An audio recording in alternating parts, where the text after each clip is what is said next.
High friends, welcome back to our channel baby vlogs অফিসিয়ালে। So তোমরা কেমন আছো? আশা করি ভালো আছে। তো তোমাদের সাথে চলে এলাম একটা রেসিপি শেয়ার করতে। তো সেই রেসিপিটা হচ্ছে যে সকালে বাসি ভাতটা থাকে, সেই ভাতটা অনেকে ফেলে দাও বা পান্তা করো, সেটা যাতে না হয় তোমরা আমার এই রেসিপিটা একবার ট্রাই করে দেখতে পারো, খুব ভালো লাগবে। তো আমি এটা সেকেন্ডবার ট্রাই করছি। তো ফার্স্টে এই রেসিপিটা বানানোর জন্য গাজর, ক্যাপসিকাম, আলু, পেঁয়াজ কেটে নিয়েছি।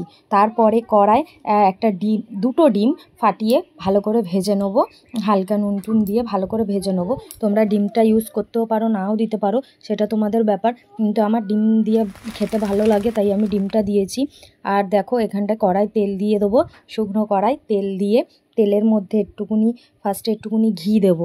ঘি দেওয়ার পরে কয়েকটা গোটা ফোড়ন রয়েছে, সেই ফোড়ন কটা দেবো। গোটা গরম মশলা, জিরে ফোড়ন আর তেজপাতা আর দুটো শুকনো লঙ্কা, সেই কটা গোটা গরম মশলা দিয়ে ভালো করে নেড়ে নুড়ে নিয়ে গাজর, আলু দিয়ে ভালো করে ঢাকনা দিয়ে ভালো করে ভাজবো।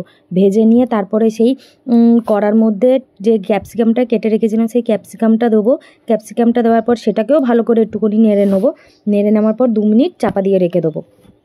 2 মিনিট চাপাটা খোলার পরে দেখো ভালো করে মশলা তেলগুলো ঘিটিগুলো ভালো করে সবজির গায়ে লেগে গেছে। তো সেটাকে ভালো করে নাড়লাম।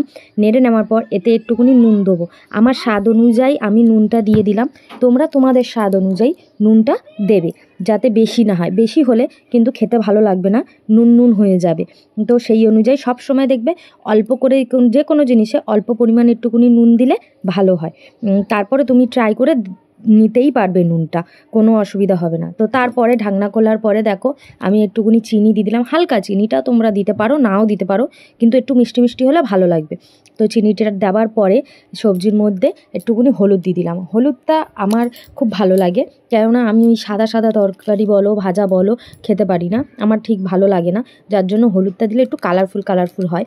তো তার মধ্যে একটুখানি মশলা অ্যাড করলাম। সেই মশলাটা ম্যাগি মশলা, দেখো প্যাকেটটাও আমি দেখিয়ে দিলাম, যে ম্যাগি মশলাটা অ্যাড করলাম, যেটাকে আমরা ম্যাজিক মশলাও বলি, অনেকে ম্যাগি মশলাও বলে। তো সেই মশলাটা অ্যাড করার পরে কিছুক্ষণ নেড়ে টুড়ে নিয়ে আমি যে ভাজা ডিম কটা ছিল সেই ভাজা ডিমগুলো দিয়ে, যে ভাতটা ছিল জল ঢালা, সেই ভাতটা কিন্তু আমি গরম জলে ফুটিয়ে পুরো গরম ভাতের মতো ঝরঝরে করে দিয়েছি। নেওয়ার পরে সেই ভাতটাকে ভালো করে সেই ডিমটার সাথে মিক্সিং করলাম সবজি টবজি দিয়ে। তো মিক্সিং করার পরে 1 মিনিট আমি চাপা দিয়ে রেখে দেবো।